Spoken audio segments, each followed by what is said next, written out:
entertainmentbuddha.com.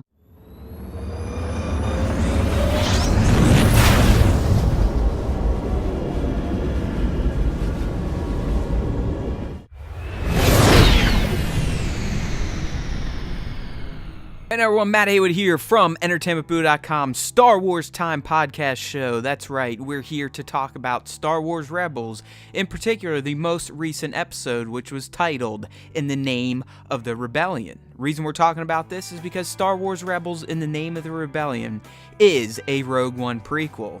And it's just another reason why the Star Wars animated universe can't be discounted if you consider yourself a die-hard fan. The latest 2-episode block of Star Wars Rebels once again show how important the recent Star Wars animated projects are to the overall Star Wars saga. We've already seen characters from the show cross over into the live-action space thanks to Rogue One, and now we have an instance where the live-action film gets fleshed out a bit more in an animated prequel. A majority of the Rogue One references and plot points come from the episode's second part, but the first part also provided a few nods to the live-action Star Wars films. In particular, early on in the episode, we see the Phoenix Squadron crew meet up with Hera, who has been stationed at the Rebel base on Yavin 4. This is the first time the gang assembled at the iconic Star Wars location, which was featured in Rogue One and A New Hope. These early scenes also reintroduced the crew to the Rebellion leadership and provided scope for how the Phoenix Squadron crew fits into the Rebels' plans at this point in time. They're essentially an elite stealth combat unit sent out on important missions that need to be kept under the radar. And in reality, many of these missions are missions to track down the Empire's Death Star. Even though the Rebels at this time don't know they're tracking down the Death Star, that is what they're doing. So again, the tie between the live-action films and those plots and this animated series and its plots are strong.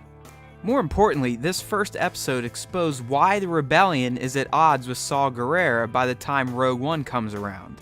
He openly calls out their leadership while grilling Mon Mothma over her inability to act aggressively and violently against the Empire. We also learn from Mon Mothma that Saul has been using Empire-like tactics to get his information on key Imperial installments, which is the main reason why the Rebellion will not openly work with or associate with Saul's cell.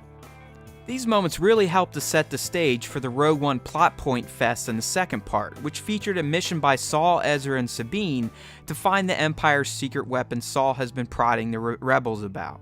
At this point, the Rebellion has no clue about the Death Star, but Saul has been putting the pieces together on his own based on his mission with Ezra and Kanan to Geonosis from last season, in which they all learned that the entire population was wiped out to keep the Empire's weapon a secret.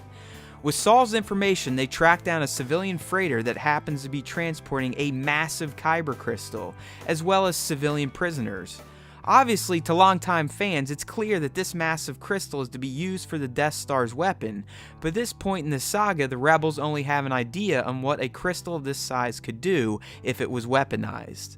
We also learned from one of the prisoners that they've heard about the Empire talking about Jedha and its ties to energy-rich materials.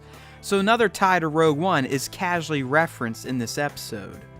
Once Saul, Ezra, and Sabine get past a few Death Troopers, which I might add are also nods to Rogue One, the first film to feature the all-black trooper specialists, they find the kyber crystal and Saul deduces that it will lead them to the location of the Empire's secret weapon. While he was right with his thinking, their discovery aboard the freighter causes another nod to Rogue One when an Imperial officer tells his superior that he needs to contact Director Krennic because the crystal's location has been discovered by the rebels.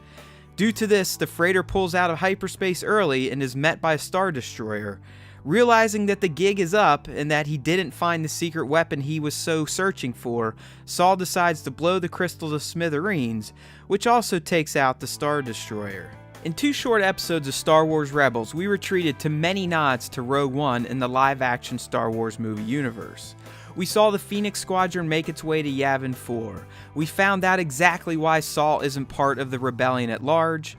We also got an inside look at a few key moments that set major events featured in Rogue One into motion. The ties between this animated series and the live-action films that got us all into Star Wars in the first place are just too strong to ignore. And so far, this final season of Rebels is shaping up to be one of the most influential and informative takes on the main events of the Skywalker saga. If you love Star Wars lore, you simply can no longer ignore these properties. So get over whatever may have held you back and fire up Star Wars Rebels today. You will not be disappointed in the connections it shares with the live-action Star Wars universe. Thanks for watching. Matt Haywood here, signing off for EntertainmentBoo.com, where we strive to make you a better geek one post at a time. And don't forget to tune in to our Star Wars Time Show podcast, which you can find on iTunes, Stitcher, Google Play, Android, anywhere you can search for the best podcast for Star Wars fans and pop culture geeks. EntertainmentBuddha.com